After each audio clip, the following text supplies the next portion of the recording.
నాన్న నాన్న అంటూ వెళ్లిన చిన్నారి తిరిగి వెనక్కి రాలేదు. హాయ్ ఫ్రెండ్స్, అందరికీ నమస్తే. ఈ రోజు నేను ఒక యూట్యూబర్ గా కాకుండా ఒక సామాన్య మానవునిగా మీతో మాట్లాడుతున్నాను. మన ఇంట్లో ఒక చిన్నారికి ఏదైనా జరిగితే ఆ బాధ ఎలా ఉంటుందో మనకు తెలుసు. సిహెచ్ అగ్రహారం పాప జ్ఞానేశ్వరి అదృశ్యం కేసు అయితే మనల్ని అయితే చాలా బాధ పెట్టింది.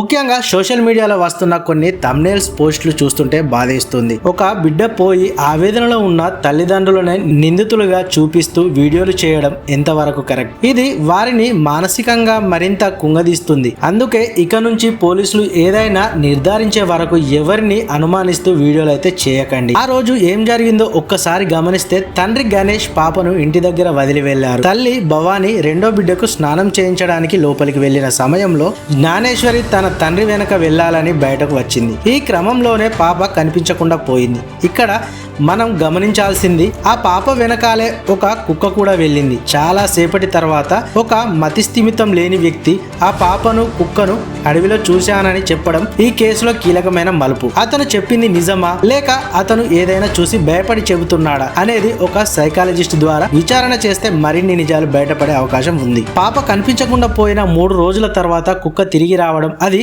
తల్లి డ్రెస్సును లాగుతూ సైగలు చేయడం చూస్తుంటే ఆ మూగజీవానికి పాప ఎక్కడ ఉందో తెలుసు అనిపిస్తుంది. ఇప్పుడు పోలీసులు ఆ కుక్కను GPS ట్రాకర్ అమర్చి అడవిలోకి పంపారు. డ్రోన్ల సాయంతో కూడా గాలిస్తున్నారు. ఇది చాలా మంచి పరిణామం. ఆ కుక్క మనల్ని జ్ఞానేశ్వరి దగ్గరికి తీసుకెళ్తుందని ఆశిద్దాం. గణేష్ తమ్ముడు, భవానీ సోదరి, మీరు చిన్న వయసులో ప్రేమ పెళ్లి చేసుకుని పిల్లల కోసం కష్టపడుతున్నారని తెలుసు. మీరు మీ బిడ్డను ప్రాణంగా ప్రేమిస్తారు, అందులో సందేహం లేదు. కానీ నా విన్నపం ఒక్కటే, మీరిద్దరు ఒక్కసారి ప్రశాంతంగా కూర్చొని ఆ రోజు జరిగిన ప్రతి విషయాన్ని గుర్తు తెచ్చుకోండి. తండ్రి వెళ్లిన సమయం నుంచి తల్లి పాప కనపడలేదని గుర్తించిన సమయం వరకు మధ్యలో ఏం జరిగింది, మీరు చూసిన చిన్న విషయం కూడా పోలీసులకు ఈ కేసులో పెద్ద లీడ్ ఇవ్వచ్చు. ఈ విషయాన్ని దాచకండి. పోలీసులు అడిగే ప్రతి దానికి నిజాయితీగా సమాధానం చెప్పండి. మీరు భయపడితే కేసు మరింత జటిలమవుతుంది తప్ప పరిష్కారం దొరకదు.